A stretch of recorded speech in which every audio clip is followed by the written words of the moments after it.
exercise can backfire big time. That was one of the main things I wished I had known before getting a dog. What I did with my dog was I adopted Sammy and I researched his breed or his suspected breed because we don't know, right? But I read into the most likely breeds he could be. And what I found out was that this breed, a Sheltie or an Aussie or a Spitz, has to be walked at least 3 hours a day.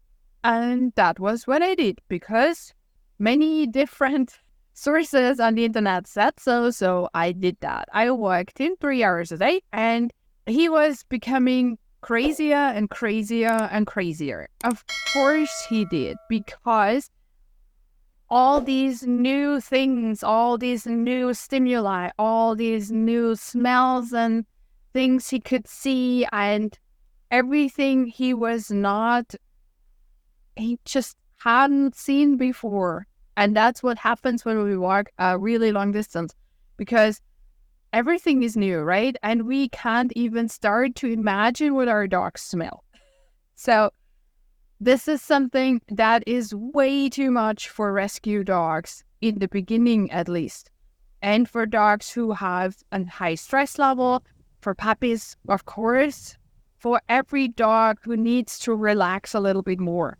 So what I had learned was that when your dog shows any kind of behavioral issues, and Sammy showed a variety of behavioral issues, he would not let me put his harness on. He would not get touched inside. He would bite immediately without warning. He would resource guard anything from toys to chew things to himself. And he was on walks. He was panicking when he saw children. He was really afraid of people. He was afraid of other dogs. He would lunge and bark and growl and just show every aspect of reactivity we can see. He would pull like crazy, all those things. And what I had learned was you need to exercise more and more and more. And I was coming to a moment in our relationship where I just couldn't do any more. I was already walking for 3 hours. How much more was I supposed to do? I was starting to go to the university. I had to be there. So things like that, right? So that was when I started to work with a trainer and to read up on what actually relaxes a dog. And it's the complete opposite, almost. Yes, we need exercise, but mental stimulation is so much more powerful than physical. And that's when we started to do a little bit of trick training, but a lot of sniffing, chewing, licking, all those things that relax a dog, right? And that was also when I started to realize, and this is the second huge part in the things that I wished I had known before, and that was I had to listen to my gut. My gut was telling me that walking this dog for hours and hours was not the way to go. But I had chosen to listen to everything else I found on the internet, everything people outside told me, and I should have just listened to my gut. And this is also what we see very often in training.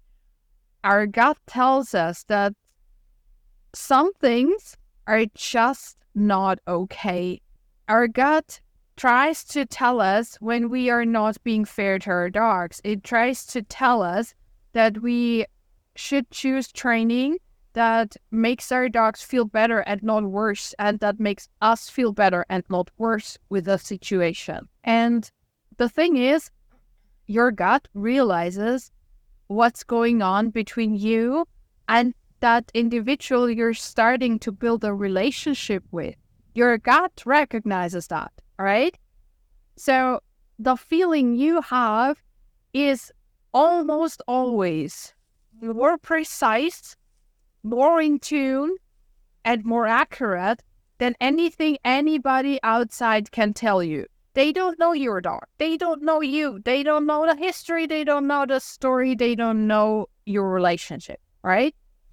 And yes, many people say that they have experience in dog ownership, and that might be true, but they might have in their 30 years of dog ownership might have had 2 dogs from puppyhood until they died, and they never had any issues.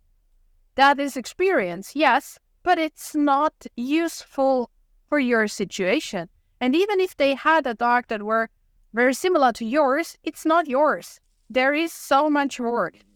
It can not just work to take one situation and do exactly the same with a completely different dog and a completely different situation. So if somebody tells you to do something and your gut says don't, listen to your gut, all right?